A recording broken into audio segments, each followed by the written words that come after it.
దుర్మార్గం.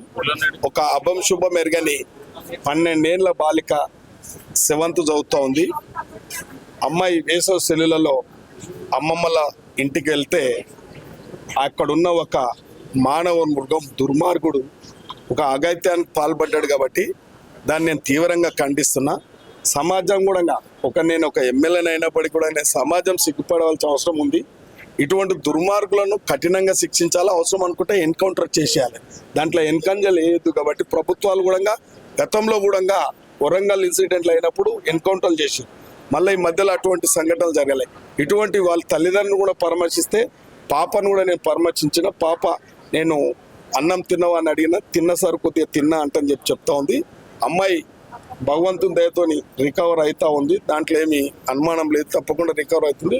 Back bone మాత్రం దెబ్బతిన్నది. కాబట్టి వాళ్ళ తల్లిదండ్రులు కూడా తీవ్రమైన ఆందోళనలో ఉన్నారు. ఆందోళనలో ఉండొద్దు. మీకు పూర్తిగా ప్రభుత్వం అండగా ఉంటుంది, మేము అండగా ఉంటుంది, మా యొక్క రజక సంఘం కూడా మీకు అండగా ఉంటుంది. నేను రజక సంఘం ఎమ్మెల్యే, నేను మీ తరఫున వచ్చిన తప్పకుండా మీకు అన్ని విధాలు అండగా ఉంటాం. మీరు ఎక్కడ భయపడవలసిన అవసరం లేదు.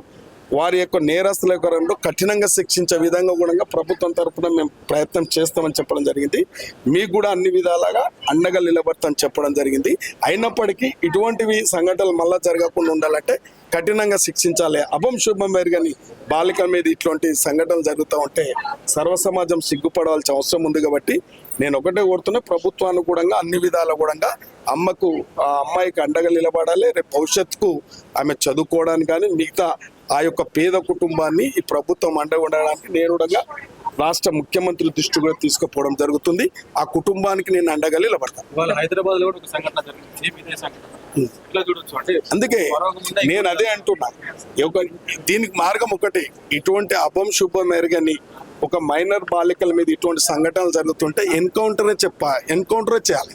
దానికే శిక్ష. ఇంకా వేరే పోక్స్ చట్టం అని, ఈ చట్టం అని, పీడీ యాక్ట్ అని ఇవన్నీ అవసరం లేదు. ఎన్కౌంటరే చేయాలని చెప్తున్నాను. రాష్ట్ర హోంమంత్రి కనీసం స్పందించలేదు. సరే, ఆ పరిస్థితి ఏముందో నాకు తెలియదు. ఇప్పుడైతే నా దృష్టికి వచ్చింది ఇది మాత్రం తప్పకుండా మేము ఆ అమ్మాయికి అండగా నిలబడతాం.